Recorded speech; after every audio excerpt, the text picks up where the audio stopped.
All right. Yeah, I'm back. Getting ready for the last exam, test number three. First two have gone really well, so I guess I'm gonna stick with this preparation method. If it's not broken, don't fix it. So yeah, this is my first run doing the last question set, last outline. Finished it up. I don't know. Let's see. He posted it over a week ago. I put a pretty good dent in it last weekend, and then just finished it up throughout this week. Uh, Definitely pretty heavy on the 15 pointers. I would say it's mostly 15s and fives. There's a couple tens in here, but a lot of 15 pointers. So that definitely those take a little longer to break down and parcel out. Just finding the right information and answering them fully. But I will say like this one overall was a bit easier, or yeah, a bit easier getting through it.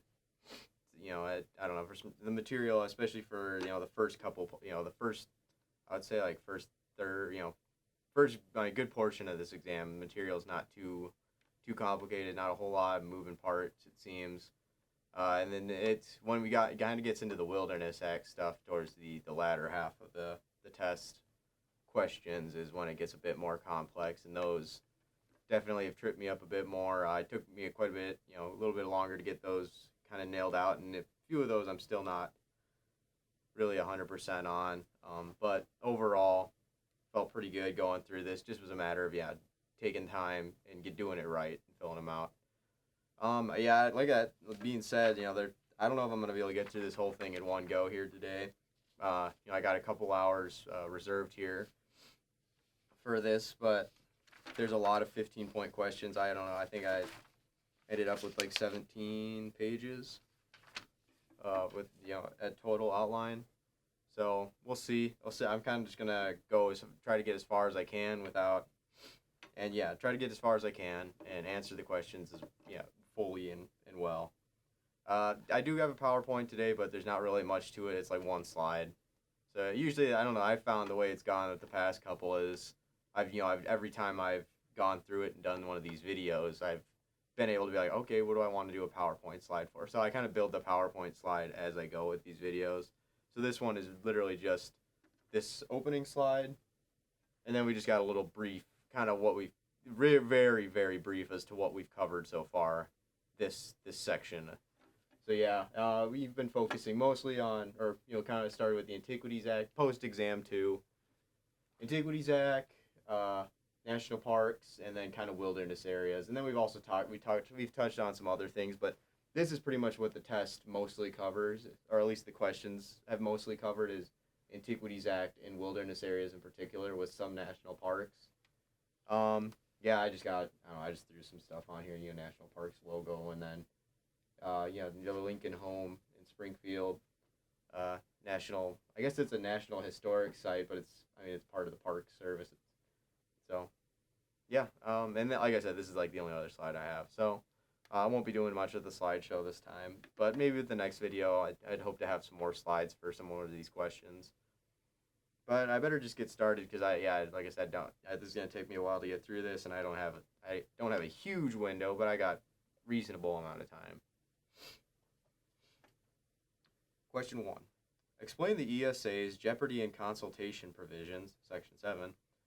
Why are these provisions so significant to understanding decision-making pertaining to federal public lands? Please use an example in your answer. So here, first, I'm just establish, so I got Section 7A1 here, kind of just establishes the affirmative duties that the federal agency shall take to do more than just avoiding causing more harm. And this is Endangered Species Act. I kind of totally forgot to put that on here. Yeah, we did start with the Endangered Species Act, so that's what this first question is in relation to. We started with the Endangered Species Act, spent a bit more time, and that was a little more nuanced to that too, similar to the Wilderness Act, as opposed to the Antiquities Act and the national parks.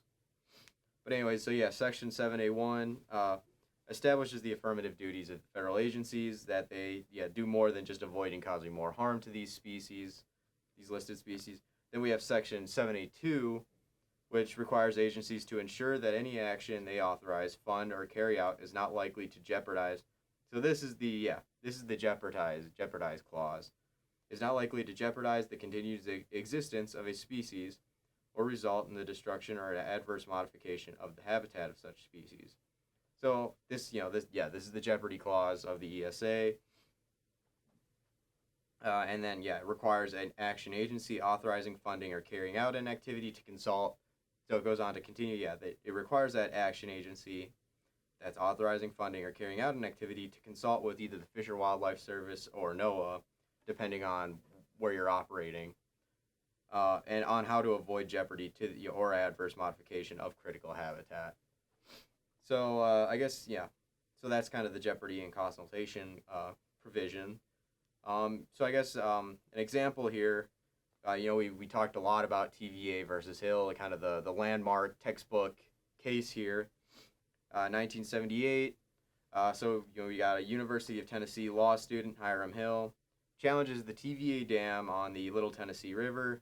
The dam had been, funding for the dam had been approved in 1966. Work began in 1968. NEPA comes into play. I think passes and comes into play. So they have, they halt dam production dam building, so they can conduct an EIS. EIS is approved in 1973.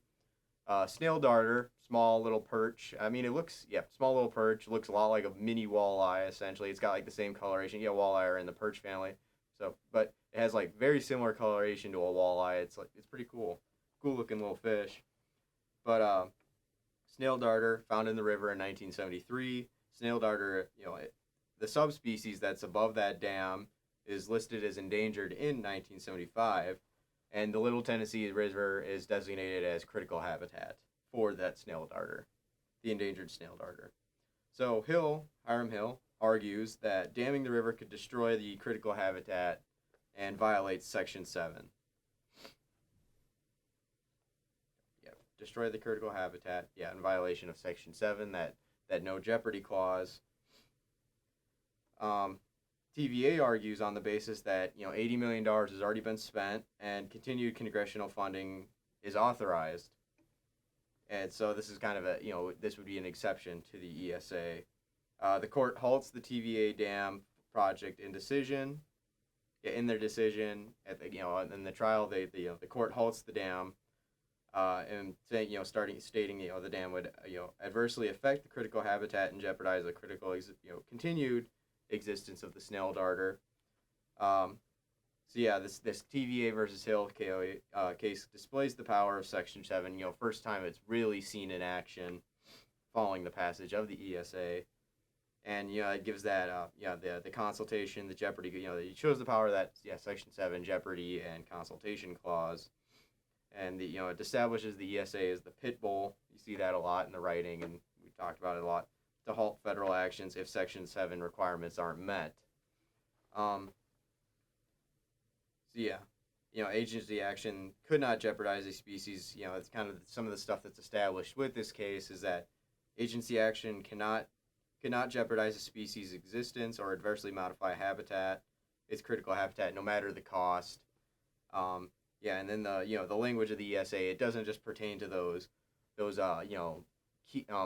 big species that everyone knows about, bald eagles, grizzly bears.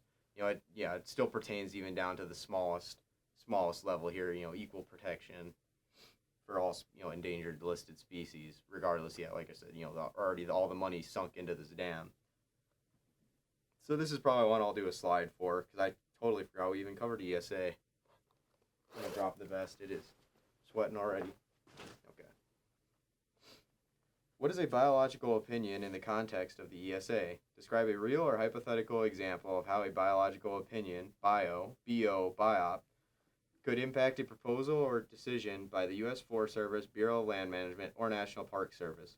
Be sure to reference an incidental take statement / permit and reasonable and prudent alternatives somewhere in your answers. So here we go, biological opinion. So during the with the Section 7, the procedural requirements of Section 7, there's kind of an order that things should be done. So first, an action agency would conduct a biological assessment, and you know, if an action agency conducts a biological assessment, which is like the first tier, first thing first step, they conduct a biological assessment, and they find that a listed species could be possibly affected by their action. The action agency must consult then with a relevant wildlife agency, FWS or NOAA. So there's that kind of consultation requirement. FWS or NOAA, in this formal consultation, prepares a biological opinion. The biological opinion then decides whether the action is likely to jeopardize the continued existence of the species or result in the adverse modification or destruction of critical habitat. If so, the Secretary must suggest reasonable and prudent alternatives. If it is not found that the action is mitigated by these reasonable and prudent alternatives are kind of like mitigating. What's the word I'm thinking of? They can be taken to mitigate that chance of jeopardy of continued existence or adverse modification of habitat. But okay. Anyway, if it is not found that the action or action is mitigated by the RPAs, will cause not jeopardy, but may result in the take of a listed species, FWS or NOAA can issue an incidental take statement with the biological opinion. So so essentially, like maybe they find this action isn't going to jeopardize the continuing existence of the species, but there's potential for maybe a couple individuals from that listed species to be killed. Not enough to obviously to potentially jeopardize existence, but a few might get caught in the crossfire here. So we'll give them an incidental take statement just to remove that I guess the liability or not sure if that's quite the right word, but and here's a little note. The Fish and Wildlife Service or NOAA can't halt an agency action. Maybe if they just give out a biological opinion that makes all these suggestions on what that action agency does, in order not to jeopardize that listed species. The action agency doesn't have to follow that biological opinion. They can still do what they want. However, that does, if they say they get that unfavorable biological opinion and they still continue, go ahead and continue to do what they were planning on doing, that opens them up to litigation and arbitrary. They could go to court and be ruled arbitrary and capricious in their decision to continue ahead. So the RPAs, mitigation measures that can be taken to avoid jeopardy or adverse modification of habitat. And then, incidental take statement. Secretary concludes that the taking of the listed species is incidental to the agency action and will not violate Section 7A2. And do I have 7A2? Okay, 7A2 is the jeopardy clause, or jeopardy from the first question, the jeopardizing of the species, so it's not going to jeopardize the continued existence of the listed species. And then, I guess here's, what's in the incidental take statement. It specifies the impact of the incidental take, specifies reasonable and prudent measures to minimize impact, and sets forth terms and conditions that must be complied with by the action agency in order to implement measures in 1 and 2. And then I think we also have to do an example here, just to be sure. Okay, yep. Maybe not. Actually, I'm not even seeing anything about an example, but... Oh, no, describe a real or hypothetical example of how a biop could impact a proposal or decision by the U.S. official. Okay, so here I have the Southwest Center for Biodiversity versus the Bureau of Reclamation. So Lake Mead, big dam, I think is the Hoover Dam that makes Lake Mead. I'm pretty sure. I'd double check on that, but Hoover Dam, Lake Mead, and endangered flycatcher habitat, kind of all around that lake, and then also I think below the dam as well.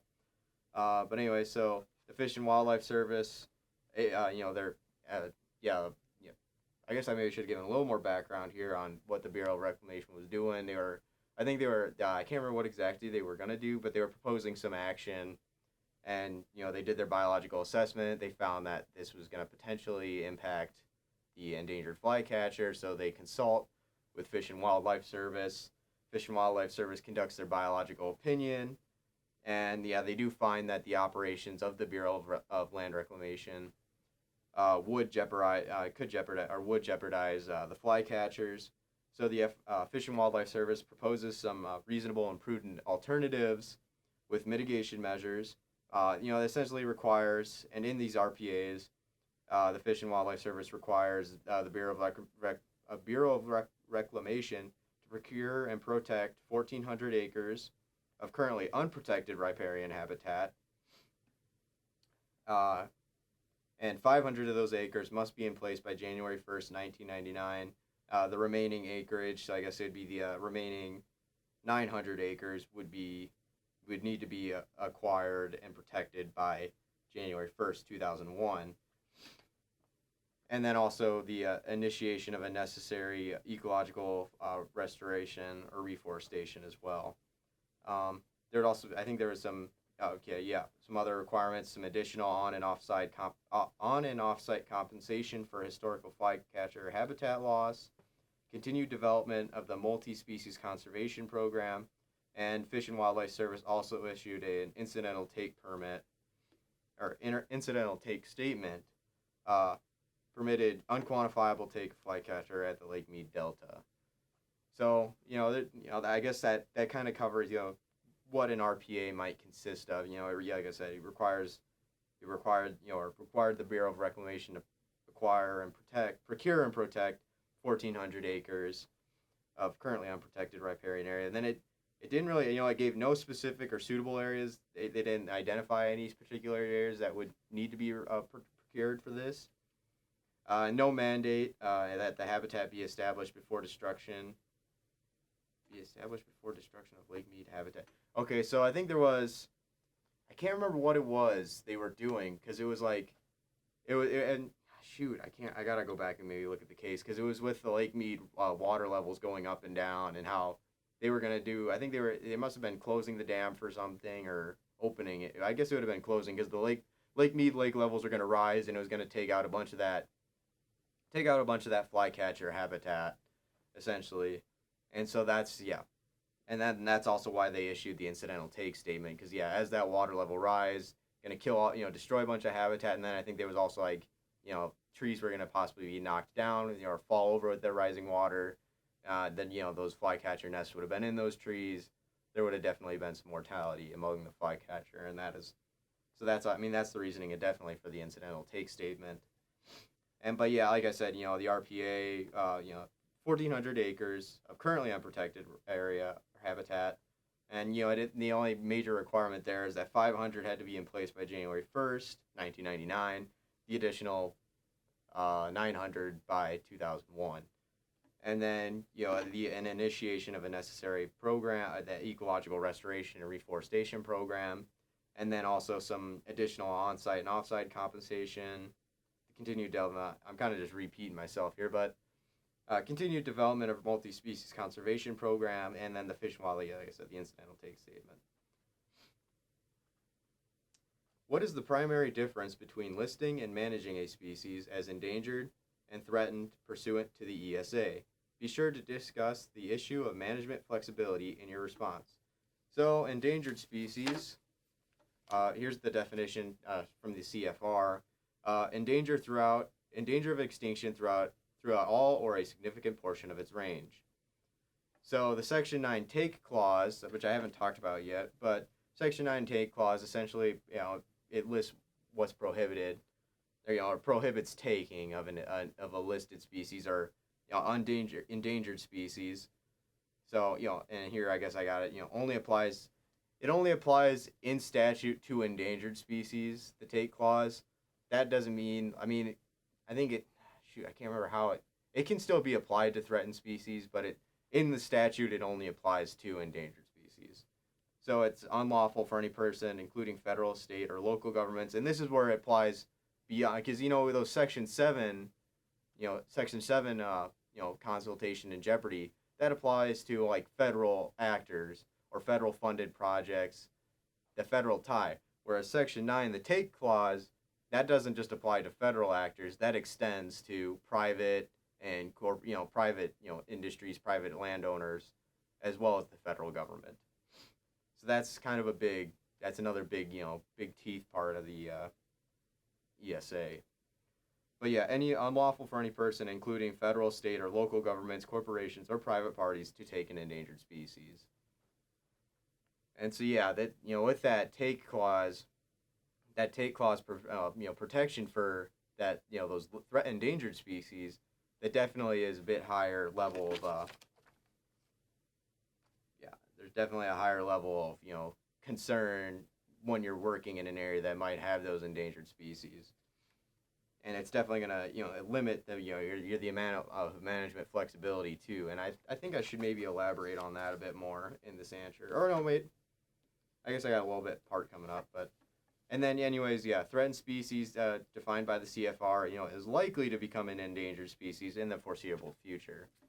So it's not that immediate threat of extinction, but it could potentially become endangered in the future. And here I got it right here. So via there's Section 4D of the ESA, the Secretary can extend the Section 9 protections to a threatened species, but it's not like the threatened species, the listing of a threatened species doesn't come with the Section 9 protection or take prohibition, but it can be through the Secretary and Section 4D. So as far as agency discretion, endangered species listing places more limits than threatened on the discretion of an action agency or an agency action. Management flexibility is reduced when endangered are present. Must comply with the Section 9 no takings clause, which applies to direct and indirect takings. And I feel like I'm maybe should add a little more something there, just on that discretion, prevention, limiting discretion. Explain the ESA's take provision and how it relates to harm, and thus land use and or water management. Be sure to discuss. Holy cow, this one's a long one. Explain the ESA's take provision and how it relates to harm, and thus land use and or water management. Be sure to make the connection between each. Be sure to discuss the ESA and ESA regulations pertaining to take in your response. Provide an example of an indirect take in your answer. All right, take provision, not, kind of covering the last one here, but not just limited to federal actors. Any person is prohibited from taking an endangered species directly with specific intent, not required, and indirectly. Take, as described in the statute, to harass, harm, pursue, hunt, shoot, wound, trap, kill, capture, or collect, or attempt to engage in any such conduct. So there's that.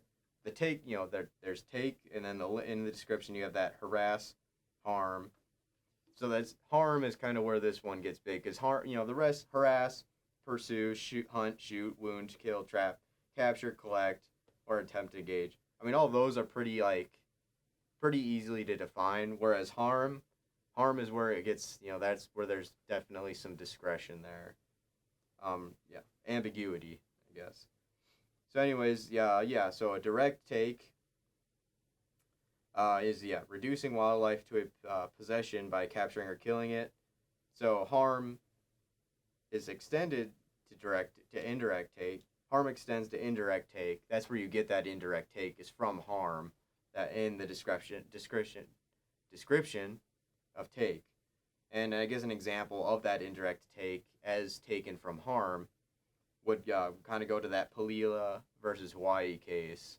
We talked about this one quite a bit, read about it, it was pretty heavy in the book as well. But anyways, so the Hawaii Department of Natural Resources introduces these feral goats to get a little recreational sport hunting going on the island. These goats, in turn, go around and eat shoots and seedlings of these mamane, I think it's mamane trees, and these endangered Palila birds on the island only nest in mature mamane trees. So goes to, plaintiffs, or, the Hawaii Department of Natural Resources gets sued and the plaintiffs argue that by browsing, the goats have impaired Palila critical habitat. No direct harm. Those goats aren't doing any direct harm to current Palila because they're only eating, the shoots and little seedlings of the mamane trees. So they're not they're not eating trees that mamane or Palila are currently living in or anything like that. But they are, they're eating these shoots and seedlings and preventing these trees from growing up into mature trees that the Palila require for nesting. And I think they also, for food as well. So, like I said, there's no direct harm in this case, but there is harm to future Palila, an endangered species. The courts side with the plaintiffs, which in this case was the Sierra Club. Shocker there. But anyways, so here's a statement from the courts. So quote, the Mamane Nio. I'm sorry. Yeah, that's I can't read that, but Mamane Nio, or I just gotta look in or watch a video or find someone who knows how to say that and ask them. The Mamane Nio forest is essential for the Palila's survival. The bird has evolved in the Mamane Nio ecosystem over the centuries and is uniquely adapted to feeding upon the mamane. The mamane trees provide food, shelter, and nest sites for the Palila. And they cite the Fish and Wildlife Service regulations defining take as I guess I don't got it up here in my definition of take, but in the regulations from the Fish and Wildlife Service, they also define take as significant modification or significant environmental modification or degradation. So following this case, the courts rule against the Hawaii Department of Natural Resources. They have to get rid of the goats off the island because this is by feeding on the mamane seedlings, trees, shoots, they are in turn causing harm to future endangered Palila, which would then count as an indirect take. This would be an example of an indirect take, but it's still a take, and therefore it's going against the take provision, Section 9 of the ESA. So following this case, the Fish and Wildlife Service did promulgate a new regulation defining harm in the definition of take, and this new definition is act that actually kills or injures wildlife.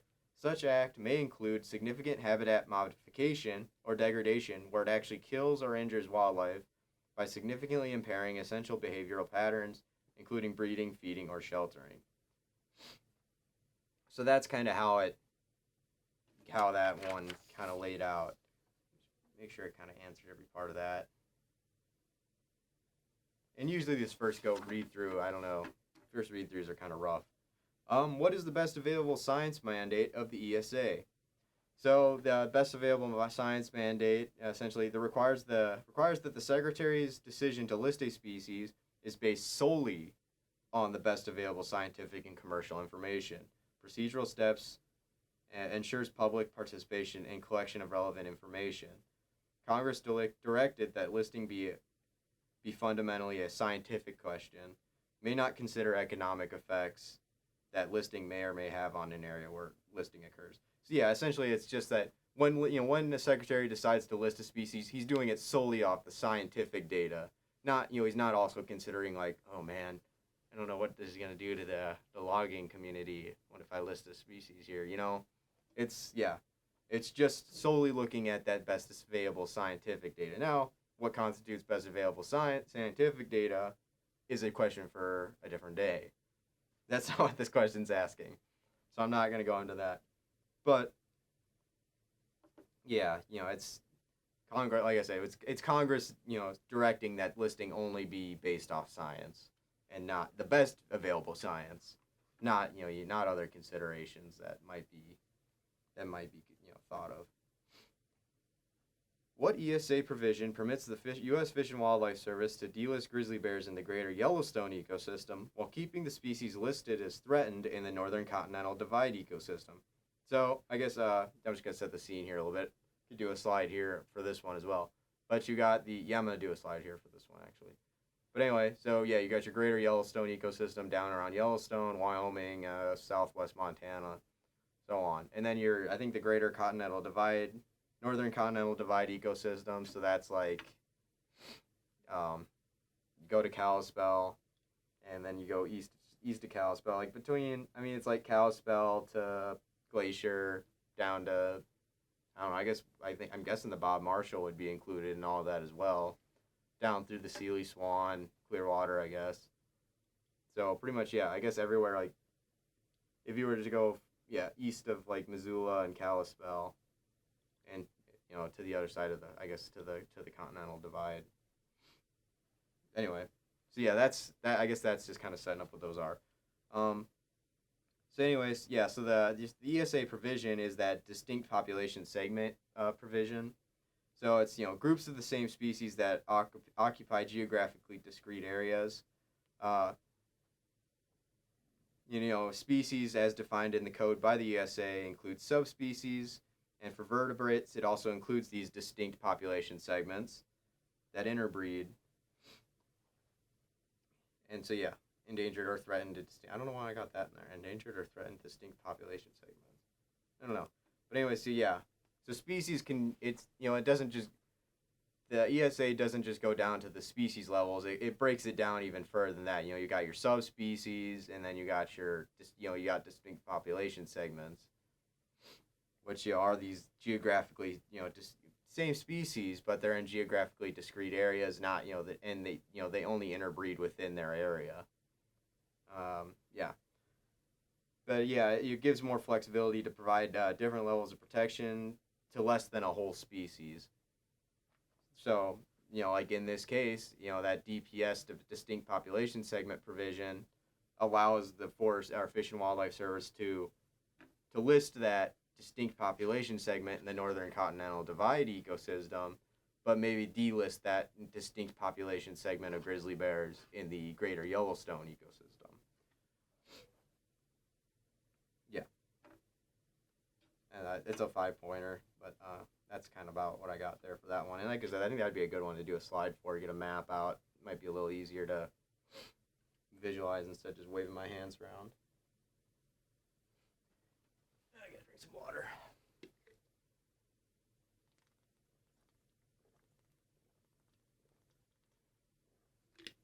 No beverages in here, apparently. Well, I keep it on the floor, and it's, I keep it at least 6 feet away from any of, electronics, and it's just water. But, I keep it away from any of the electronics, and I'm not over by the really high-end, podcast equipment over there. So, if anyone happened to ever watch this from the Mansfield Library, I guess that's my case. Okay. Number 7.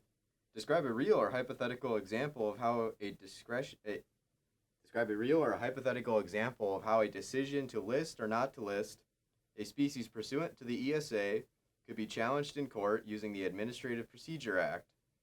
Be sure to sufficiently explain the best available science mandate and the arbitrary and capricious clauses of the ESA and the APA in your response. So I guess with this one I went with, kind of threw it back a little bit to the first exam, but I went with Northern Spotted Owl versus Hodel. So, the Fish and Wildlife Service, I guess a little review of that case. But the Fish and Wildlife Service was petitioned to review the Northern Spotted Owl for an ESA listing. Fish and Wildlife Service initiates the status review of the Northern Spotted Owl, assembled a team of biologists, including that Dr. Mark Schaefer. So this is them kind of using that best available science here. They're bringing in a team of scientists to make this determination if that species needs to be listed. So Dr. Schaefer and the biologists, after conducting their research, they come to the conclusion that, continued old growth logging and, harvesting is likely to lead to the extinction of the subspecies in the foreseeable future, which argues strongly for listing the subspecies as threatened or endangered at this time. So they come to the conclusion, hey, the rate we're cutting timber here, we're harvesting old growth, this species is going to become at least, threatened or endangered, or we strongly argue that this species needs to be listed as threatened or endangered. Fish and Wildlife Service has that report even peer-reviewed by other population viability experts, who also, they concur with the analysis and agree with the findings of Dr. Schaefer and his team. The Fish and Wildlife Service completes the overall status review and announces the decision that the ESA listing is not warranted at the time. So kind of threw a curveball there at the end, despite what the best available science said, and then the best available science reviewers said, the Fish and Wildlife Service ultimately decides that it's not warranted. So this decision is then reviewed under the APA, Arbitrary and Capricious Standard. So agency action, I guess a little review on arbitrary and capricious, but agency action is arbitrary and capricious where the agency has failed to articulate a satisfactory explanation for its action, including a rational connection between the facts found and the choice made. So yeah, that's that. Yeah, that rational, the kind of one of those tests was there a rational connection between the facts found and the decision made? Was there an important aspect of the problem that was overlooked? Can't remember the third main one off the top of my head. I don't think I have it listed here. But anyway, the Fish and Wildlife Service, in this case, they provided no rational connection. No. Anyways, Fish and Wildlife Service did not provide a rational connection between the findings of the scientists, the biologists, Dr. Schaefer. They didn't provide a rational connection between the best available science and their decision not to list the species. So, yeah, like I said, they kind of ignore that best available science, or they used some other form of best available science, but they didn't share what that was in order to determine not to list it. And anyways, this decision is declared arbitrary and capricious by the courts, and they're remanded to reconduct it. And I'm trying to remember that third kind of main one for arbitrary and capricious: rational connection. Or important aspect of the problem that was overlooked, and I don't remember. And then here, I guess, is here's kind of the a little more on that ESA best available science provision. So, like I said earlier, listing determinations based solely on the basis of best available scientific or basis of best scientific and commercial data available. And that was part of that ESA. Okay, so this was part of the ESA 1982 amendment. And listing should be strictly scientific decision, no other factors, such as economics, be considered in listing. And so like I said earlier, mentioned throughout, kind of reading the case there, but the Fish and Wildlife Service brought in this team of scientists, and this is, I don't know, to me at least, this is where I kind of see, okay, yeah, they were using best available science. They bring in this team of biologists, bring in Dr. Mark Schaefer. They get it peer reviewed by other scientists, population viability scientists. So definitely, they were using, at least as far as I can tell, that's them using the best available science to make this listing decision. And then they decide to, they go against it without providing counter best available science, I guess. And decides not to list the species. And like I said, they provide no evidence. And that's, they don't provide that rational connection. And as it's reviewed under the APA, it's found as arbitrary and capricious in that decision, not to list. And then here I got another little just APA arbitrary and capricious standard refresher too. Hold unlawful and set aside agency findings or agency action findings and conclusions found to be arbitrary, capricious, and abuse of discretion or otherwise not in accordance with the law. Narrow scope. The court's not supposed to, under this standard, it's a narrow scope of review. It's not, the court isn't substituting its judgment for that of the agency.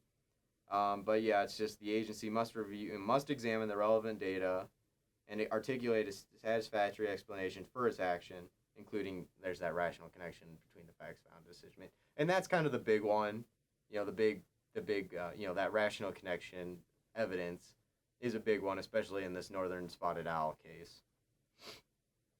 So here we go. What is a citizen provision? What is a citizen petition provisioned? What is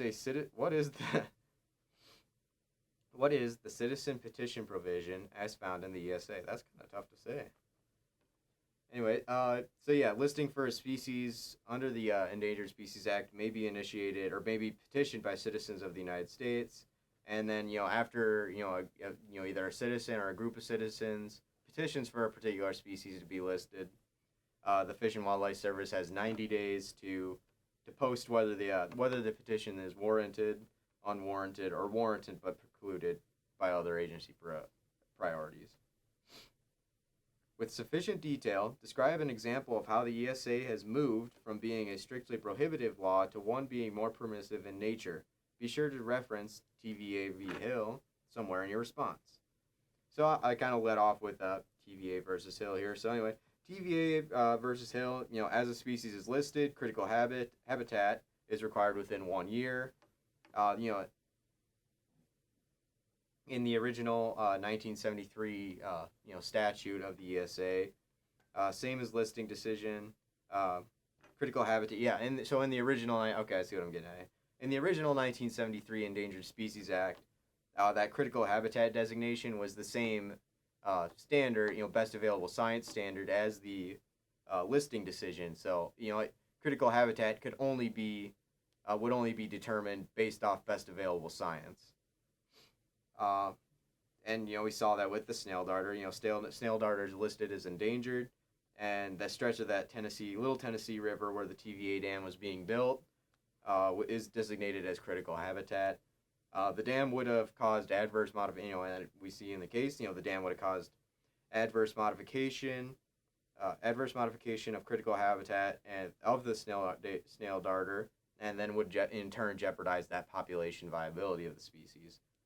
So even with that work already well underway of the dam, and $80 million spent, and continued funding authorized, this violation of Section 7, that jeopardy and consultation section, and so then it prohibited further work on the dam and stopped the dam. So then here we got, following that TVA versus Hill case in the 1978 amendments, post TVA versus Hill, it kind of in spurred by the controversy of the case, or that case had kind of set off. It changes in these amendments. They change the ESA.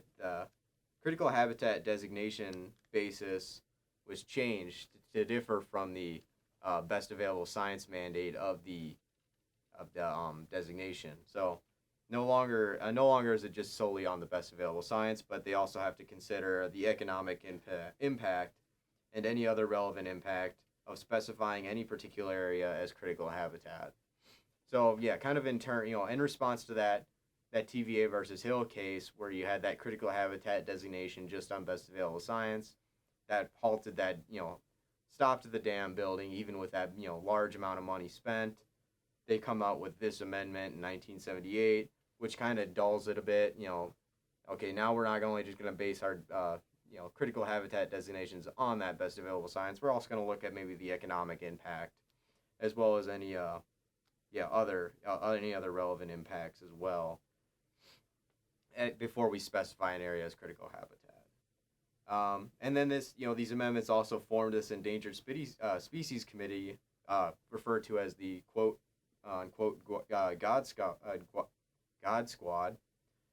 And this God Squad was made up of secretaries from quite a few different agencies. I don't have them listed here, but it was a lot of the major federal agencies had these secretaries were on this God Squad.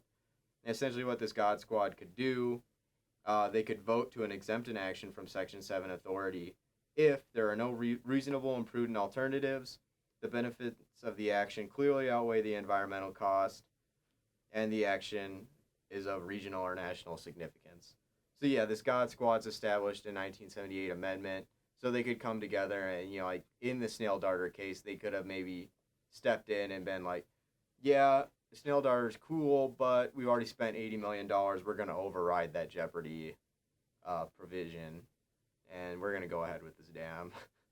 And that would fall in line with the benefits of the action clearly outweigh the environmental cost. But in the end, I think the dam was actually built. I can't remember the story on that. But the snail darter lived on. They found it in another stretch of river, apparently, I think. And so it is still, the subspecies is still kicking. But anyways, that's how it kind of went. So, in the 1973 ESA, you had the you know, the designation of critical habitat was on par with the designation of a species solely based on best available science. But then following that TVA versus Hill case and the designation of the critical habitat being that critical habitat that had been designated for the snail darter on that best available science was, going to be adversely modified by the dam. Following that and how that prohibit, that event, that shut down the dam construction altogether. So following that, 1978, you have these amendments come out, and they change that designation of the snail darter to being based not just solely on best available science, but also economic and other relevant impacts on the area. As specifying any particular area as critical habitat. So it definitely made it less prohibitive, those amendments, and also the God Squad playing a part in that as well. They could override those Section 7 prohibitions as well, or Section 7 jeopardy and consultation as well. As it applies to the ESA, I don't know why those are weird. As it applies to the ESA, what is a candidate species? A candidate species is any species being considered by the Secretary for listing as endangered or threatened, but not yet the subject of a proposed rule. Federal agencies or entities may propose strategies to improve the status to avoid listing altogether. Listing may be warranted at the time, but precluded due to other agency priorities. So it's a species that's maybe been petitioned for, and the agency has found yes, the listing might be warranted, but at this time we have other priorities before we can list it, or it's I guess it's being considered as being listed. I don't know why those lights came on. That's bothering me though. Yeah. Anyway, moving on. Pretty simple in there. What ESA provision? I mean, not simple. I'm sure there's a little more to it than I just dumbed down, but. What ESA provision helps protect geographic areas, occupied and unoccupied, that are essential to the conservation of listed species? How does this designation help to achieve the fundamental purpose of the ESA? So, Section 5, critical habitat designation, kind of going back to TVA versus Hill a little bit with that. But yeah, there's the Section 5 critical habitat designation, and this essentially requires that critical habitat be designated at most 1 year post-listing. Not solely based off scientific data as we established after the 1978 amendments, but also economic and an economic cost-benefit analysis, and also those other relative any other relative impact on the area. And and that ties in then with that Section 7 where that jeopardy clause where that jeopardy could have adverse modification or destruction of critical habitat is prohibited. So once that critical habitat's designated, it protects that land like it would, it protects that land the same as it protects that listed species on that land from, adverse modification or destruction, as we saw in the TVA versus Hill case in the Little Tennessee River and the dam. And critical habitat is established to provide food and shelter in promoting the recovery of a listed species. What is one benefit to non-federal actors / permittees involved in a habitat conservation plan? So in 1982, ESA amendments, Section 10A, you have the you got your I don't know why I don't got any more listed there with that. But it's, shoot. I'm going to have to go in and fix that. But anyway, so I guess one benefit to a non-federal actor, I think, that amendment established those habitat conservation plans. I don't know. Dang it, that bothers me that for some reason I didn't elaborate there. But anyway, so 1994, this new no surprises policy is established, and it allows landowners who enter into these habitat conservation plans for listed species on their property will not be required to pay more or provide additional land for mitigation, regardless of whether the needs of the species change over time. except for extraordinary circumstances, except for those extraordinary circumstances, the no surprises policy guarantees owner and slash permittee actions can proceed. So I guess like those habitat conservation plans essentially allow landowners to get in, work with the ESA, and in this case, landowners who were entered in those habitat conservation plans. This was kind of I think this was kind of an incentive to get landowners to get to volunteer for these habitat conservation plans in order to manage for endangered species on their property. And if they did it in this case, then they established their habitat conservation plan. This protects them from having to do more in the future if the need if say the listed species requirements change. If they're already involved in that habitat conservation plan, they're not required to change what they've been doing. So it's definitely, I think it'd be a benefit for a non-federal actor. Like I said, I should elaborate a little more on habitat conservation plans in that question. What is one benefit for a listed species covered by a habitat conservation plan? So, these habitat conservation plans, they reduce the liability of having listed species. Yeah, they reduce liability on the landowner of having listed species around on their property, and it maybe prevents some of those perverse incentives that they would have if they weren't entered in these habitat conservation plans.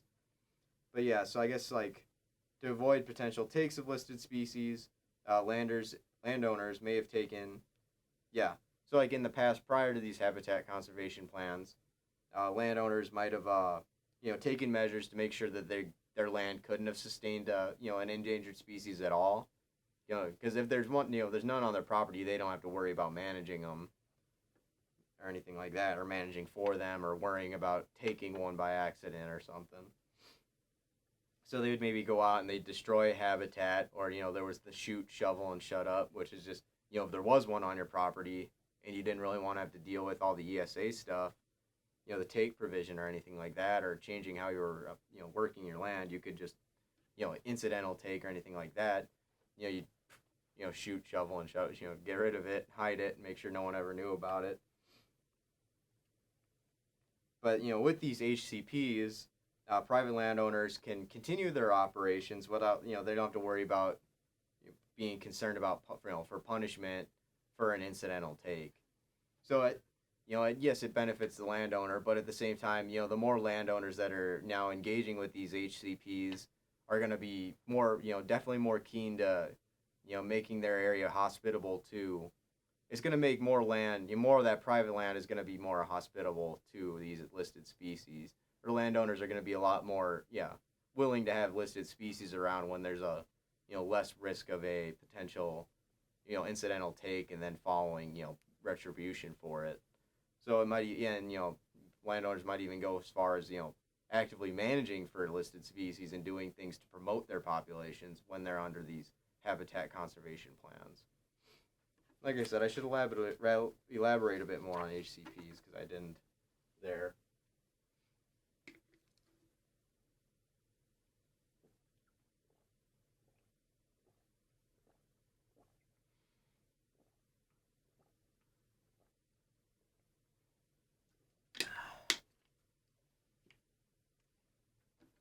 I guess a little more. Yeah. So thus landowners may be more may be open to maintaining listed species on their habitat on their property, and not worried about the liability of having them around.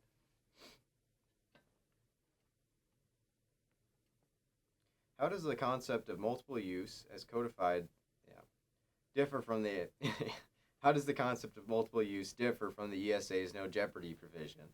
Be sure to discuss the administrative discretion and the role of the courts and how they generally view these laws in your response. So going back to test 2, multiple use places very little limits on agency discretion. Opposed, I guess right out the gate here, I'm just going to go with that, okay? Multiple use places little limits on agency discretion opposed to the no jeopardy provision of the ESA, which greatly limits the agency discretion in decision making. We got the Multiple Use Sustained Yield Act here, But yeah, there's not a lot of no enforceable language or substantial language requiring an agency to weigh any of the multiple uses over others when managing lands. And we go kind of going back to that Perkins v. Berglund case. The court's interpretation of the Multiple Use Sustained Yield Act, can hardly be considered concrete limits upon agency discretion. Breathes discretion at every pore. So yeah, this kind of set the precedent that courts are going to defer to agency discretion when selecting for multiple use to manage for. There was, I mentioned here the comb wash allotment case, where the courts in this case did not defer to the agency discretion for selecting for multiple use management because the BLM had failed to make that reasoned and informed decision where they balanced the competing. They didn't show that they had balanced competing multiple uses for that land. And that's kind of like one of the few times where we saw some sort of limit, or I guess that's like the only kind of limit on the discretion of the agency when it comes to the multiple use. They're pretty open to doing to managing for whatever multiple use they want, as long as they just show that they did it in a reasoned and informed way, or they came to that decision in a reasoned and informed way, and that they balanced the decisions to balance the competing multiple uses for that land. Then you got the ESA Section 7, the no jeopardy clause or provision. This is an enforceable and substantive language that has teeth and places some pretty big limits on agency discretion on how what they can do. Each federal agency shall, so you got shall in there. That's already a big and that places that's a substantive language. Shall ensure that any provision is not likely to jeopardize the continued existence of any endangered species or threatened species or result in the destruction or adverse modification of habitat. So yeah, you got that shall, not likely to jeopardize the continued existence or result in the destruction or adverse modification of habitat. So we go back to that TVA versus Hill case. So yeah, right there you can just, shall, ensure, they have to ensure that at any action they conduct is not likely to jeopardize the continued existence of not likely to jeopardize. And then it also, requires that consultation if it's found that if it might jeopardize, they do have to consult with another agency in order to find those reasonable and prudent alternatives to their action to mitigate those damages or jeopardization or destruction of habitat. But anyway, TVA versus Hill case, threw it in here again. I'm using that thing pretty hard in this one, but it's pretty straightforward, I guess, for the most part. Anyways, so you got that river is designated as critical habitat following snail darter listing. Completion of the dam would have destroyed the critical habitat and jeopardized the snail darter. Court places injunction on the dam. Construction with $80 million already spent. So this case displays the teeth of Section 7, the no jeopardy provision. Agency action cannot jeopardize a species' existence or adversely modify its critical habitat, no matter the cost or significance of the listed species. And then, this is kind of where the ESA got that pit bull reputation that I mentioned earlier of environmental law. But yeah, so this the no jeopardy provision of Section 7 of the ESA definitely places, you can just see, as displayed in that, TVA versus Hill case, that places, the discretion, limits on discretion are definitely there far more than the Multiple Use Act, where in the Multiple Use Act, the only limit is you got to kind of show some, some sort of balancing or, that you reasonably and informedly make your decision. Whereas in this, you have to make sure that you're not going to jeopardize that species, if you're going to do something. If you're going to authorize logging on that, you're going to do sell a logging unit here, do a timber sale, you better make sure that it's not going to hurt that endangered, or, if it is going to, jeopardize that endangered species, you better consult with someone and see if there's some reasonable and prudent alternatives to it, to mitigate it. But this, Section 7, no jeopardy provision, definitely places those concrete limits on that agency discretion, for sure, far more than that. The Multiple Use Act, or Multiple Use Mandate. In a nutshell, how is the ESA different than NEPA in terms of its substantive, not procedural obligations? Be sure to discuss the jeopardy and no-take provisions of the ESA. Why has the judiciary been significant in the development of both laws? Please explain with an example, and be sure to reference Tennessee Valley TVA v. Hill. TVA versus Hill. I better do a TVA v. Hill slide because they're up. They're big. They're big on this one. I'll get a snail darter up there. Anyway, so throwing it back to NEPA, which was NEPA test one? NEPA was test one, I think. I can't remember. I think it was test one. Okay. NEPA, Section 102, the action forcing mechanism, and the most substantive section of NEPA.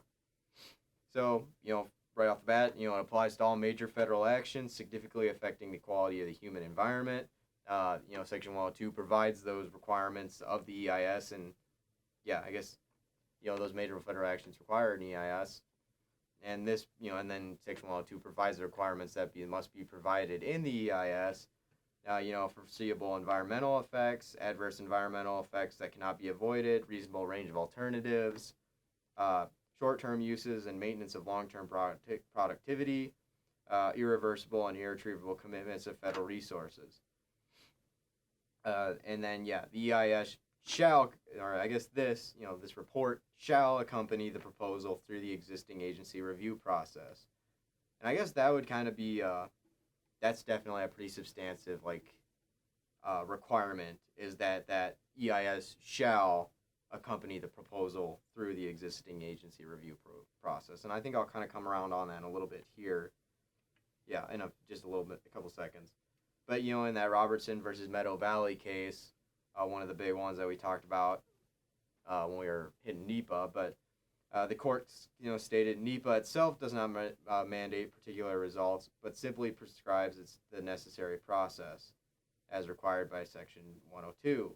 NEPA merely prohibits uninformed rather than unwise agency action. So, this is kind of a procedural, the EIS is pretty procedural, not really substantive. It's, I don't know, that's how I'm kind of, because, they go through these steps. There's no specific action that is forced, or, there's no substantive requirement after this, after they go through this process. The agency's free to do or to select whatever alternative they please. However, we did see in the, there is that substantive requirement, like I mentioned, that the EIS, EIS shall accompany the proposal through the existing agency review process. So I think this is kind of that substantial requirement of NEPA, and essentially, as the courts kind of determined this in the the Calvert Cliffs v. the Atomic Energy Commission case, where the Atomic Energy Commission, they didn't consider the findings of an EIS to the fullest extent possible in their decision making. Where I think they were they had conducted the EIS, but they just, they left it in an envelope. They didn't even, take it out. They didn't look at the alternatives. They didn't look at the effects of their alternatives. They didn't look at any of the, the consequences that their actions might have.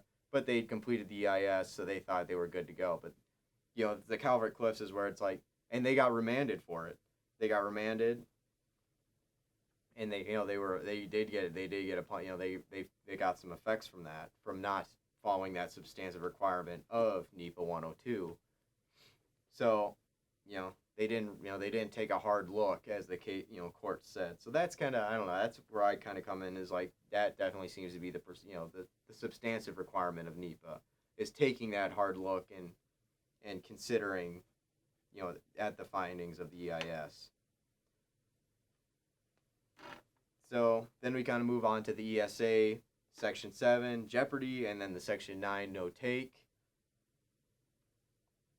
And yeah, I was talking about substantive. I just had to go back and double check. So Sections 7 and 9, they both got those substantive and enforceable language. Section 7 is only directed towards the federal actors or federal actions. And requires an action agency to ensure that the actions will not jeopardize the existence or adversely modify the habitat of listed species, and ensure, there's that best available science mandate as well. So then, moving in, I got TVA versus Hill again, where, the courts have enjoined that TVA dam, even with all the money already spent and, work began. They enjoin it from completion. And, the findings, based on the findings that, that determined that the dam would adversely modify, critical habitat of the snail darter and would jeopardize the existence of the fish.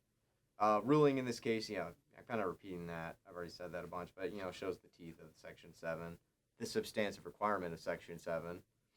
And, I guess, that's, that TVA versus Hill definitely shows that substantive requirement of Section 7, where an agency ensure that it doesn't just, jeopardize the continued existence of a listed species or adversely or modify its habitat. But anyways, so Section 9 then, unlawful for any person to take any such species. And that's, I shortened it up a bit there, but that's kind of the main part that pertains to this part here, the substantive requirement of Section 9. And not just limited to federal actions, but anyone with, anyone subject to U.S. jurisdiction. Makes it unlawful for anyone to take any listed species within the U.S. or territorial sea. And then I got the definition of take here again. We got that harass, harm, pursue, hunt, shoot, wound, kill, trap, capture, or collect, or attempt to engage in any such conduct. So then I kind of mentioned the Palila versus the Hawaii Department of Land Natural Resources, and how the court in that case it extended harm to include harm extends indirect take.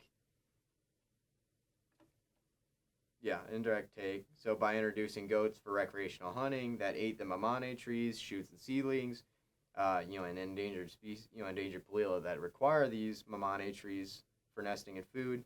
By introducing these goats, Hawaii Department of Land Natural Resources were guilty of take of future Palila due to the destruction of potential habitat.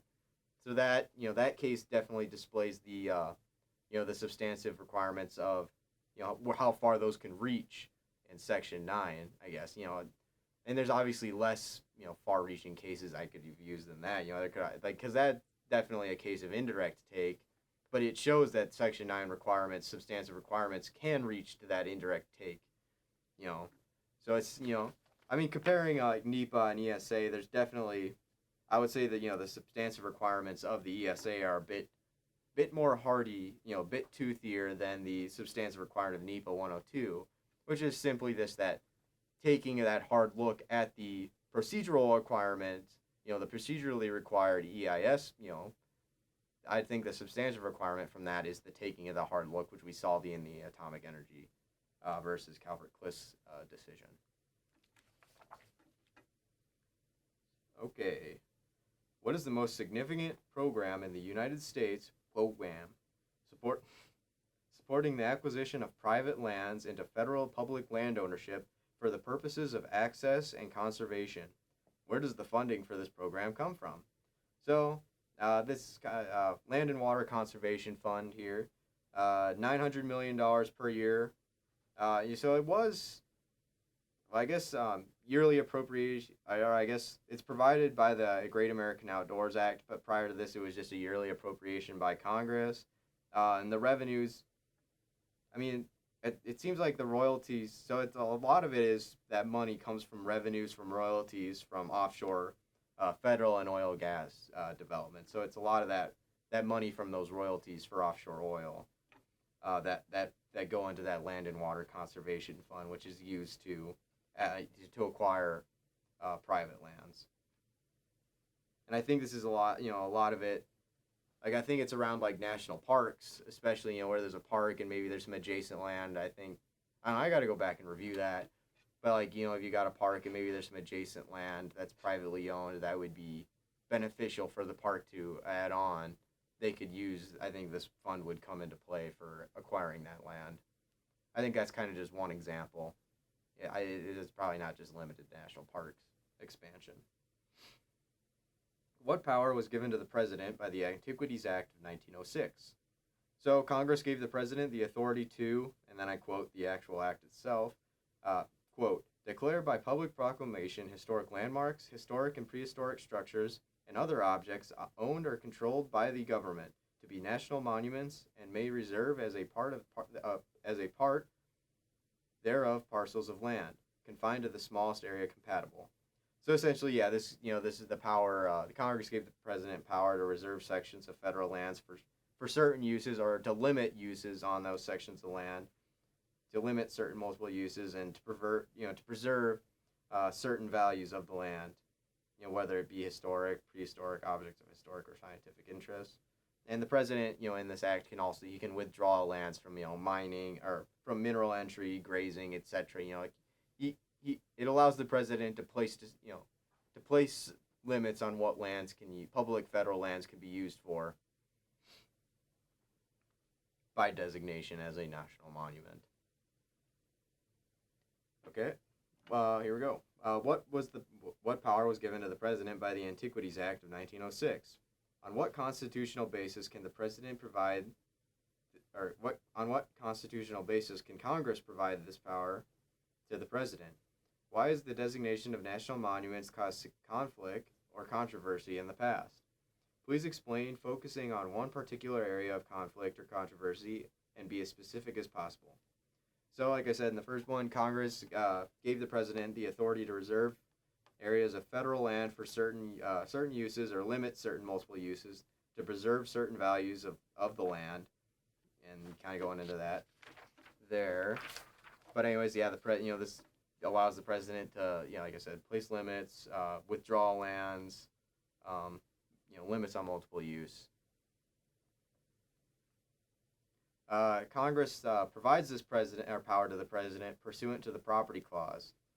And then, so kind of going, is the property clause. I guess, Congress has power to make all needful rules and regulations respecting the property of the United States. I think kind of in brief there, but yeah, it's in the Constitution. The Constitution gives Congress the power to make rules and regulations pertaining, so that essentially they extend that power of the property clause to the president in the Antiquities Act. Legacy of controversy. So I guess kind of one area that I focused in here was that this, an area where it draws some controversy is the smallest area compatible little portion.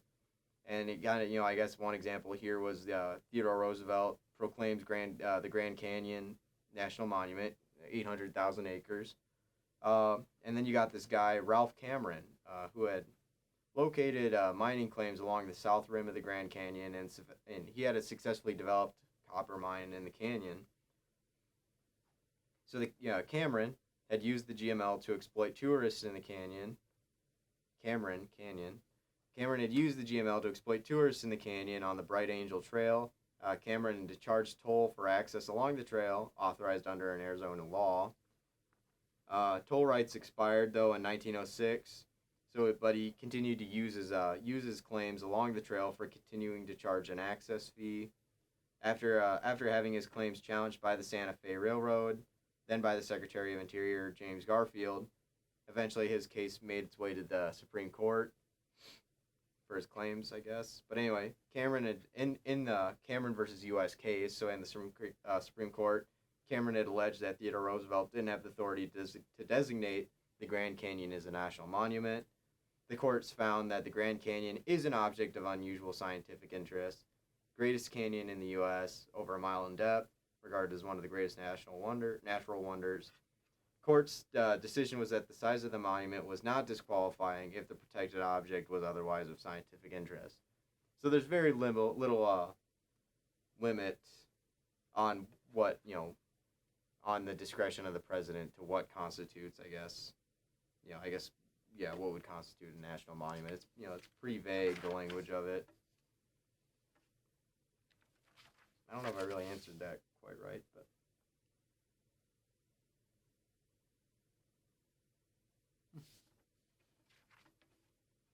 Okay.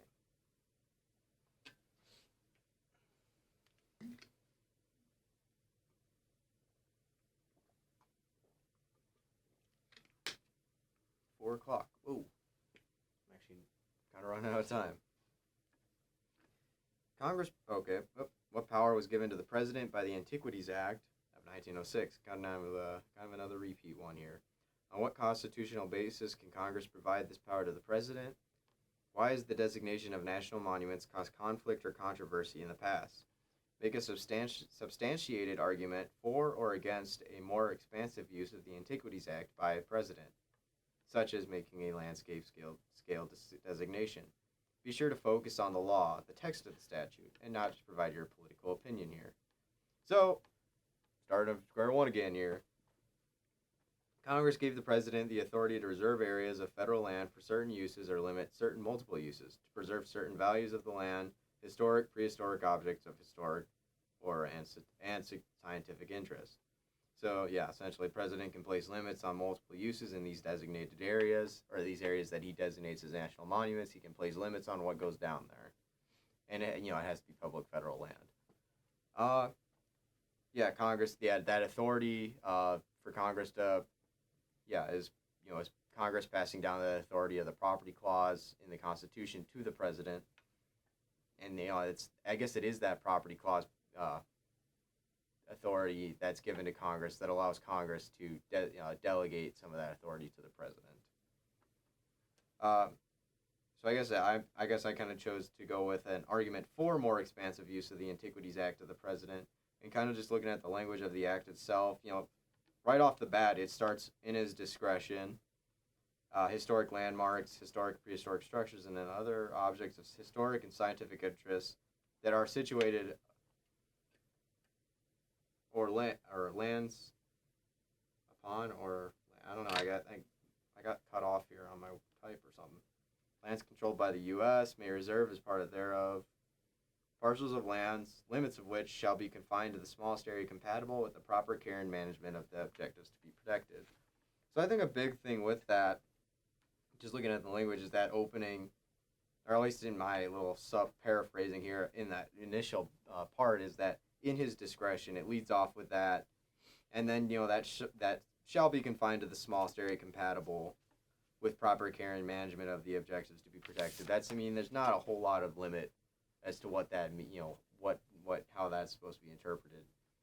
But yeah, so that the only limit on the presidential discretion in regards to the size of land reserved is that it be confined to the smallest area compatible with proper care and management. The beginning of the act, like I said, refers to in his discretion, referring to the president's discretion. And it's, like I said, it's wholly up to the discretion of the president what the smallest area compatible. There's no requirement that he consult with a team to ensure that it's, that they're going to designate the smallest area compatible. There's no requirement or anything like that. It's solely up to the president's discretion what the smallest area compatible with proper care and management to be reserved, is. And, I got a case here, the Tulare County versus Bush. And essentially, the courts upheld that the Antiquities Act does not obligate the president to make a meaningful now I'm quoting the court, quote, to make a meaningful investigation or determination of the smallest area necessary to protect any specified objects or scientific interests. See, essentially, what they stated there is he doesn't, there's no requirements as to how he determines what the smallest area available is, compatible is, or, that's up to the president's discretion what that would mean. The president is also not limited only to archaeological site preservation either. There's that other objects of historic or scientific interest. So, you got vagueness in words like objects. Objects, that's pretty vague. And then, historic and scientific interest, that places a little limit, but still, that's pretty, vague language essentially. And then, I kind of cite that Cameron v. U.S. case again, where, Theodore Roosevelt had designated the Grand Canyon as a monument prior to it, and eventually it would be made into a national park. But anyways, initially it was a national monument, and in his proclamation, Roosevelt had stated it's an object of unusual, or the courts had upheld the designation, and quoting Roosevelt's proclamation that the Grand Canyon is an object of unusual scientific interest. So that, it shows how that object and then scientific interest can be, what does that, what is an object of scientific interest? And that can be pretty broad. There's definitely some ambiguity in there. In that case, the courts didn't address the language regarding size, but the implication was that the size of the monument was not disqualifying if the protected object was of otherwise scientific interest. So yeah, the courts. I mean, the courts in the I've seen in these cases have upheld that the high level of discretion of the language of the Antiquities Act provided to the president, and legally, the president could use it more expensively. Based off how it's been interpreted by the courts, or how much deference has been given to the president. How little limit on discretion of the president has been placed, and just by looking at the basic language of the act, the president could use it more expansively if you wanted to. I'd say it probably wouldn't be a super popular thing if presidents did start going around and proclaiming huge swaths of land as national monuments and placing limits on what goes down there. So I think that's probably the biggest limit on discretion would be, they're wanting to be reelected or look favorable in the public eye. From a designation standpoint, how is the U.S. Forest Service's roadless rule different than a federal wilderness? So these wilderness areas are federal wilderness, capital W's, are designated by Congress, whereas the Forest Service has conducted these roadless area review and evaluation, Rare 1 and 2, and these were required by the Wilderness Act of '64. But yeah, in these analysis, they inventoried all the Forest Service lands for these roadless and primitive areas for potential wilderness designation. But and then you got these swaths where they haven't been designated as wilderness, but they have potential for being wilderness, roadless areas. And anyways, 2001, the Forest Service promulgates the new Clinton administration promulgates a new 2001 roadless rule. So it prohibits construction of new roads on that, on like 58 million acres of inventoried roadless areas, and prohibits logging in these designated areas. And yeah, wrong one.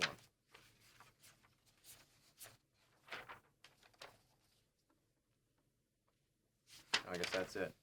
But I guess, so essentially from a designation standpoint, I guess the Forest Service is the one who designates these roadless areas, even though I guess like these roadless areas were inventoried and categorized by the by the Forest Service following the requirement in the Wilderness Act, so but these roadless areas are found and designated by the Forest Service, whereas the wilderness areas are designated statute by Congress.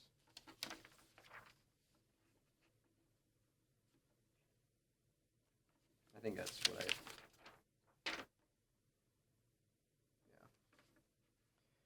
Does federal wilderness provide greater protection to lands than those covered by the roadless rule and those designated and managed as areas of critical environmental concern by the BLM?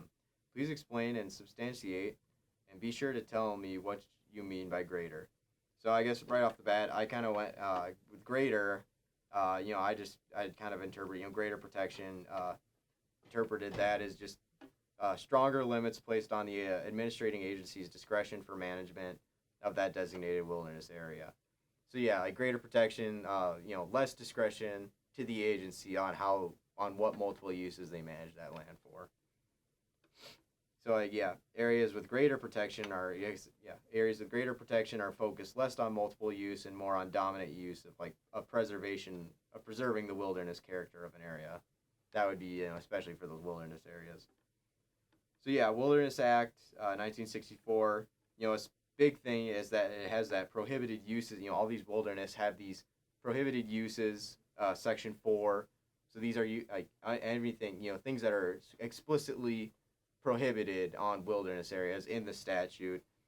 No permanent roads, no commercial enterprise, no temporary roads, no use of motor vehicles, motorized equipment, motorboats, no landing of aircraft, no other forms of mechanical transport, and no structure or installation. Now there are exceptions to these that can be pursued, as I've been kind of doing some research on the COFA case and the water tanks the past few days.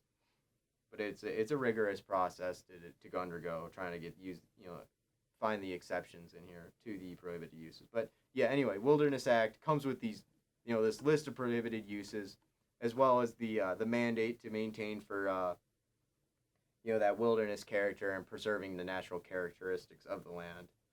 So it's got that dominant use of preservation.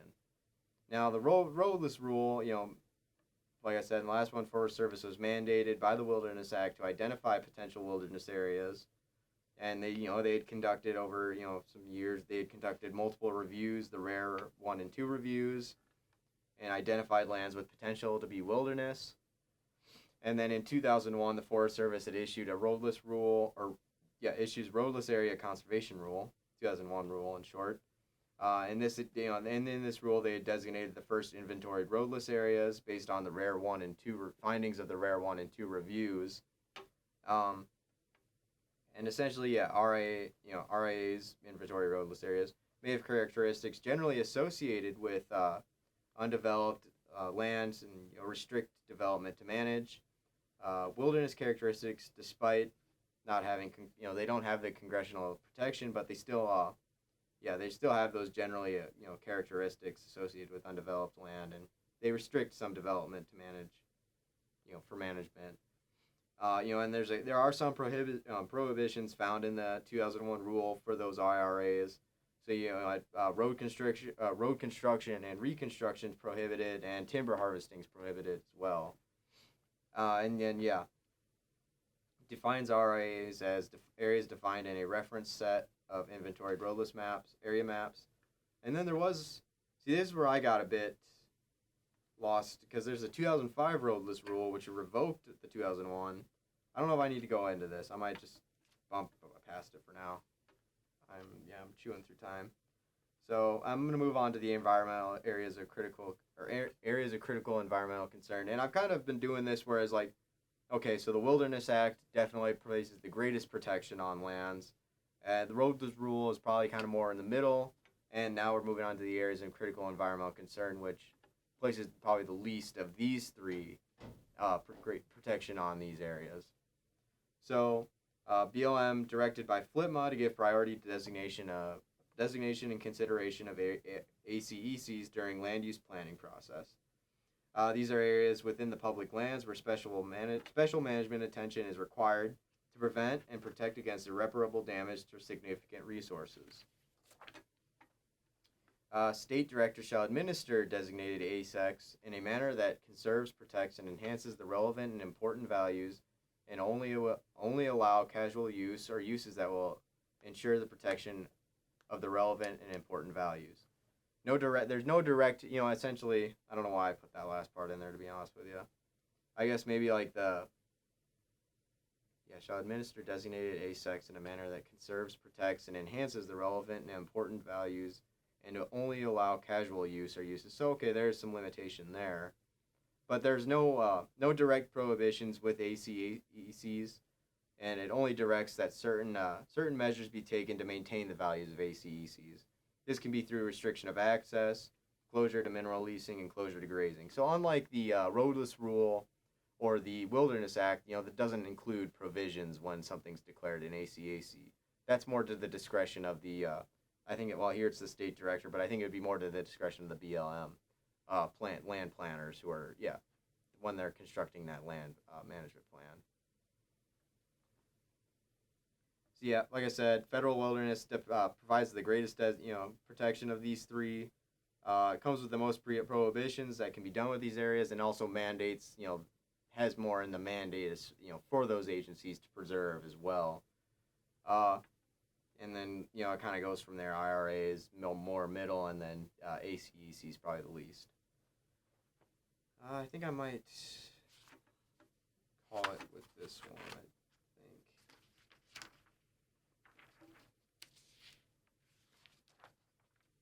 Yeah, I gotta go to the bathroom, and I don't have a ton of time. So I'm gonna hang it up here. I got a few more left, but yeah, I definitely got some stuff to improve on for the next video. So I'm gonna call it here. Thanks.